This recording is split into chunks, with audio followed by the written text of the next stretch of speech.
তুমি অহাৰ পৰা একো খোৱাই নাই এনেকৈয়ে চিন্তা কৰি আছা যদি এনেকৈ চিন্তাত ডুবি থাকিম বুলি ভাবিছিলা তেনেহলে এনে ভুল কিয় কৰিছিলা তুমি অহাৰ পৰা একো খোৱাই নাই এনেকৈয়ে চিন্তা কৰি আছা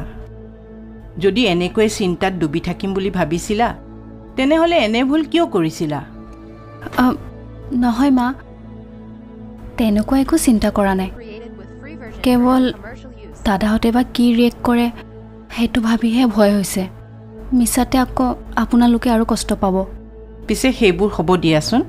আমিও ইমান অবুজ নহয়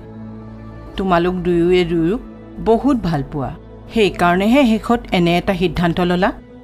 পিছে তাতোতকৈ যদি তোমাৰ দেউতা দাদাহঁতক বুজোৱাৰ চেষ্টা কৰিলাহেঁতেন তুমি তেতিয়া কথাটো আৰু ভাল হ'লহেঁতেন মই বুজাবলৈ চেষ্টা কৰিছিলোঁ মা কিন্তু পাপাই মানিলেও মা দাদাই এইটো কেতিয়াও মানি ল'ব নোৱাৰিব তোমাৰ দাদাহঁত ভাল মানুহ নহয় আমাৰ সকলো কাহিনীলে তুমিতো জানাই চাগে সকলো জানো বাৰু সেইবোৰ হ'ব ৰ'বা আজি দুপৰীয়াৰ ভাত সাজু ভালকৈ নাখালা ভোক লগা নাই জানো ভোক লাগিছে চাগে তুমি বা আকৌ ঘৰত কি খোৱা আমাৰ আকৌ ঘৰত ইমানবোৰ বস্তু মজুত নাথাকে ৰ'বা তোমাৰ কাৰণে মই গাখীৰ বিস্কুট লৈ আহোঁ মা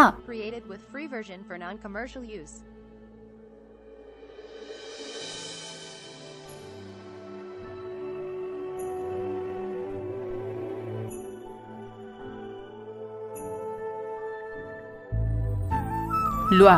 খাই লোৱা মা আপুনি চিন্তা নকৰিব বহি লোৱা লাহে লাহে মই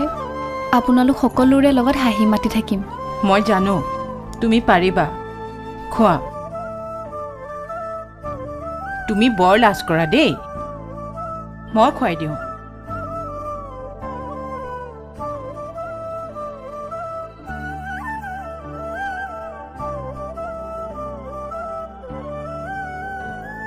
লোৱা লোৱা লোৱা লোৱা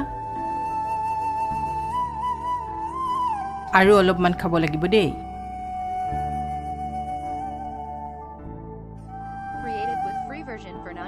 লোৱা লোৱা এয়া নাখালে কেনেকৈ হ'ব খোৱা আকৌ